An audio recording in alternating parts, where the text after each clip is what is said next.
This is my 17th cast reflection video, and in it I will be reflecting upon the Tree of Lights ceremony at the Austin State Supported Living Center and how I, 1, increased awareness of my strengths and areas for growth, 2, took on new challenges, 3, planned and initiated activities, 4, worked collaboratively with others, and 5, developed new skills.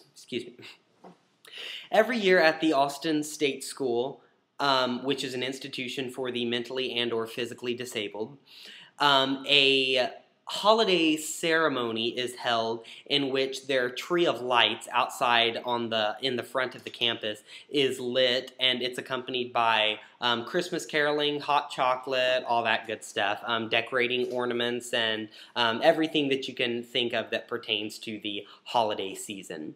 So my experience at the Tree of Lights ceremony increased awareness of my strengths and areas for growth in a number of senses. First, I feel that it showed that my biggest strengths lie within my ability to communicate with a large range of people. Like I said in my earlier cast videos, the Austin State School provides a home for patients ranging from 7 years old to 80-something years old. So there are absolutely a large variety of people that live there. And in addition to the differences in age, there are a ton of differences in the conditions, mental and physical, that the patients have. So it definitely showed me that I am more than capable of catering to the specific needs of different patients depending upon their unique conditions. Areas for growth include I think that the area that I could use the most work in, at least as far as this particular event was concerned, was patience. There were some patients, two different types of patients. There were some patients that lived at the Austin State School that kind of got a little upset and sassy, for lack of a better word, whenever they didn't get exactly what they wanted. And it's hard to realize that an individual that is in their 30s or 40s acting like they're 5 or 6 years old is not something that they can help, which is something, which is a concept that I kind of had to adjust myself to and cope with throughout my experience. So I'd say that it definitely reiterated the fact that I could use some help in the patience department. I took on new challenges by helping out with the Austin State Supported Living Center's festivities. This was my first experience with the Austin State School, and going into it, I wasn't entirely sure what to expect. And I knew the general goal of the facility, but I wasn't entirely sure the ways in which it ran, its activities, and all that good stuff. So participating in this type of an event, in this type of holiday celebration, was a challenge in and of itself, just due to the unique conditions in which it was held at the Austin State School. I planned and initiated activities by talking to the patients at the Austin State School and getting feedback as to what they wanted to do. I was stationed at the Letters to Santa booth, so I was able to talk to the residents there and ask them about any holiday plans that they may have, any fun and exciting events that may be going on with their family for the holidays, all that good stuff.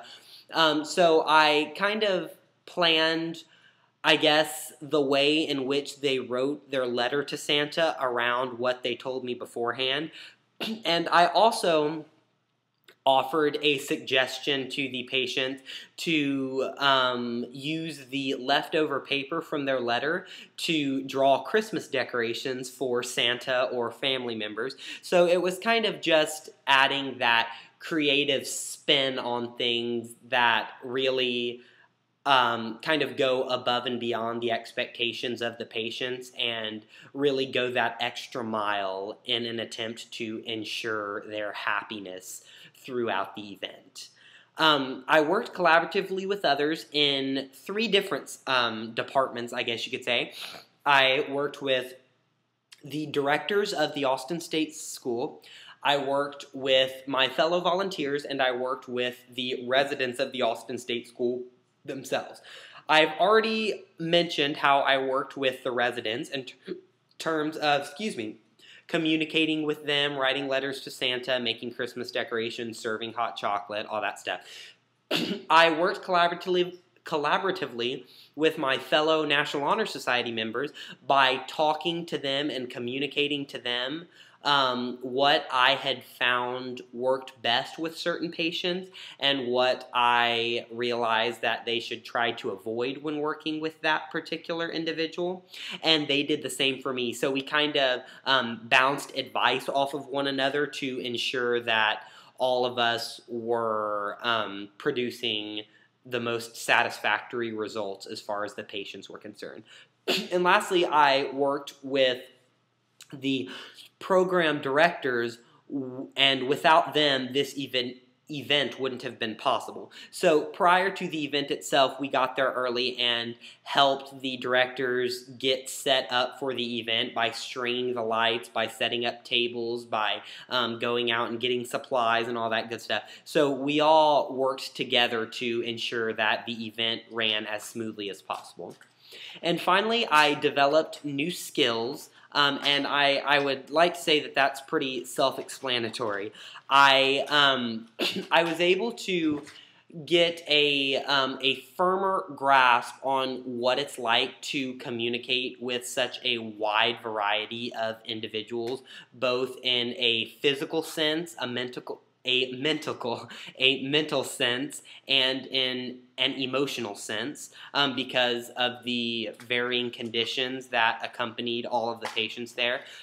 I learned how to kind of take hold of my more creative side and take it for a spin, you know. It's not every day that a high school student gets to talk with other people and ask them what they want to ask Santa for Christmas, or ask them what they want the primary colors to be in their Christmas decorations.